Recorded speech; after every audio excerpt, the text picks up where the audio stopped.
A ne samo obrana, dobro, obrana je agresivnija i čvrća, to je ono što je on insistirao od prvog dana, međutim, vratio je njima, u stvari stavio im tu vjeru, dao im je vjeru da mogu pobijediti.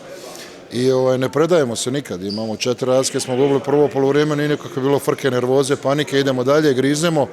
Sad smo malo stisli bili Vesprema na kraju, mislim da su njima malo gačice tresle, ali doće vrijeme, idemo napredujemo. Znači, sad smo ekipa koju ne može više niko dobiti u Zagrebu, tu smo postali žestoki, imamo još mi tu puno raditi i Vujo je taj koji ne voli gubiti i sad trebamo ići dalje stepenicu, to je početi pobjeđivati van ove teške utakmice velike.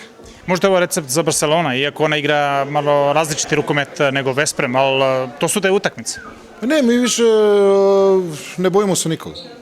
Poštujemo svakog, cijenimo svakog i normalno je to i ne možemo biti bahati pa reći mi, ali igrat ćemo sa svima. Nama nemamo nekog imperativa, ko što ni ovdje danas nismo došli, nemamo ni imperativ da moramo pobijediti Vesprema u Vespremu, pa igramo rasterećeni.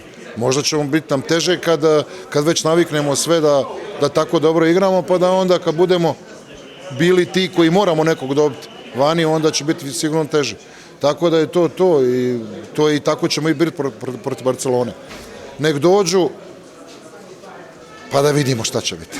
Kako zaustaviti ekipu koja daje 40 golova po utakmici, na ovo što igrate u zadnje vreme, primate 20 golova, kako zaustaviti tu mašinu, ofanzivnu mašinu koju ima Barcelona? Pa vidit ćemo, nešto ćemo naći, nešto ćemo izmisliti, još nas niko nije razvalio, ni Kiel, ni Paris Saint-Germain, evo ni Vesprem, ni Vardar, tako da govorim ove velike ekipe.